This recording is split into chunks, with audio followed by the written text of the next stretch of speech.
It's the first week of summer vacation and already tragedy on the water. Rescuers race to save a man's life as he struggles to save his dog. In the end, he becomes the victim. It's 11 o'clock. Good evening. I'm Jeff Gianola. And I'm Kelly Day. This tragedy happened just this afternoon near that popular spot, High Rocks, on the Clackamas River. Jolie Winaga is there live tonight.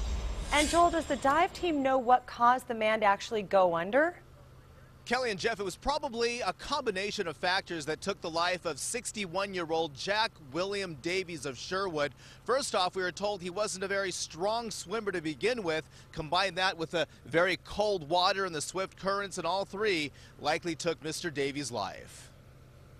I hate hearing about such a tragic incident on the water. Racing to the boat launch where an ambulance awaits. You can see the water rescuers performing CPR on a man they found submerged underwater for at least 30 minutes. Dive team paramedics worked desperately to save the victim's life. At the time, they detected a faint heartbeat. Rescuers were optimistic, but the man later died at the hospital. They were able to find him very quickly, the divers, bring him to the surface. They started CPR on the boat and then took the boat here where they met an ambulance and he went to Willamette Falls Hospital. Witnesses say the man jumped into the 64-degree river Monday afternoon trying to save his dog that was seen struggling against the current. The dog eventually made it safely to shore. Its owner did not.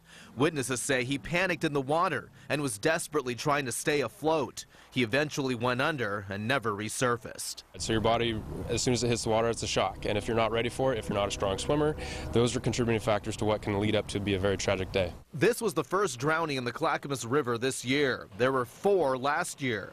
Today's tragedy happened 2 miles from High Rocks and out of sight of the 2 AMR lifeguards that save swimmers in this immediate area. Number one thing you can do, swim near a lifeguard, wear a life jacket, and then never swim alone. What begins as a relaxing and fun day along the river quickly and unexpectedly ends in tragedy for a man who lost his life in the Clackamas River.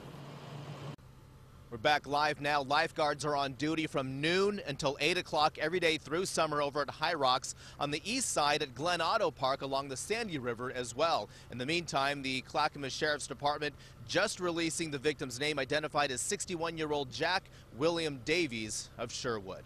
Reporting live here in Clackamas tonight, I'm Joel Iwanaga, KOIN 6 News. Kelly and Jeff will send it back to you. Thank you, Joel.